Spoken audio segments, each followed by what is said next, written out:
So many years ago, we, the family of five, we are super excited as we buy two vehicles in one day. One of them is like a play scooter for the three children to play, and the other is a big scooter for the family. So soon as we come home, we are excited. So we go downstairs and we begin playing with this play scooter. And I go first. And I lose my balance. So I fall down. My knees are scraped. I'm bleeding and I'm crying. And then there is a pat on my shoulder. And someone extends my arms out and puts something cold on it. And I look and I see something large and beautiful and sparkling, two pieces of ice cubes. Now remember, at that time in our neighborhood, which is a very heavily populated neighborhood, there is one refrigerator. And this neighbor auntie, as we call her, who owns this refrigerator, is feeling sympathy towards me. So she hands me the two. Now I should be putting it on my knees, right?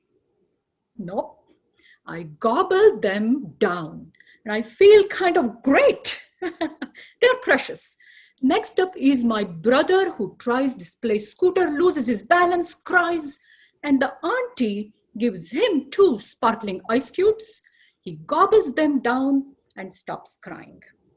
Next up is my sister. Now she has observed us, right? So she gets it. She goes all the way to the gate of our neighborhood, comes back, and then falls down and begins to cry louder than the two of us combined. And the neighbor auntie gives her four pieces of ice cubes. She gobbles them down and starts laughing. Now I know my sister, so I know why she fell. Ice cubes. By that time, it is almost the end of the evening, and my dad goes, come on, let's all go to the market on this big scooter. Now imagine all five of us on this, not such a big scooter. So my dad drives in the front. My little brother, he hops up in the front, stands between his two legs. Mom sits in the back with me on her lap. And my sister squeezes between my dad and my mom in this tiny space meant to fill gas.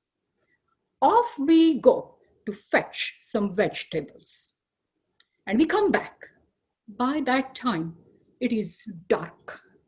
And my dad, he parks the scooter in front of the house meticulously. And then suddenly and hurriedly, the neighbor uncle comes over and he whispers something to my dad. And I watch as my dad's face changes into this grave concern.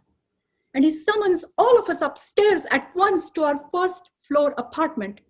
And he goes, listen carefully. Something terrible has happened right outside of our neighborhood between two men. A conflict based on either religious or racial differences. And it has escalated to the point there is going to be a mob of very angry people marching through our neighborhood right now. So I want you all to stay absolutely quiet.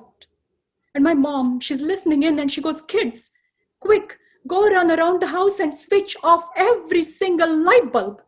And we do that. The lights are out, the house is dark, and we recede to the very back of the house. We sit together on the floor all curled up. And we stay quiet, as our dad told us to do. But then we are coughing. All three of us, we are coughing, that ice, that cold ice. Why did we put that ice in our mouth and not on our knees? The simple, pure, innocent joy of receiving precious ice cubes now translates into this horrific regret. And then we begin to hear the mob getting louder and louder, the chants, the angry chants that mean nothing to us. And then the smell of fire burning. Then the sound of stones being thrown at windows, glass breaking. And the dreaded footsteps ascending our staircase. Loud knocks on our door, persistent. As we stay quiet, as we suppress that cough, and as we feel the arms of our mom and dad getting tighter around us to protect us. It feels like an eternity. But subsequently, the sounds, they fade away. It becomes nice and quiet again, and we step outside to our living room to find glass on the floor of our living room from the shattered front window. We go downstairs, and our neighbor uncle's scooter is burnt. Our brand new scooter is toppled over with its paint chipped at multiple places. But then we look at each other, and there is not a single additional scratch on our bodies, and we are so grateful. Now that night when the lights are out and it's bedtime, we hope. We hope for an end to all of this nonsensical violence and hatred from the surface of our Mother Earth. And maybe, just maybe, cherry on the top, plenty of ice cubes to every innocent child on the face of our Mother Earth. Thank you.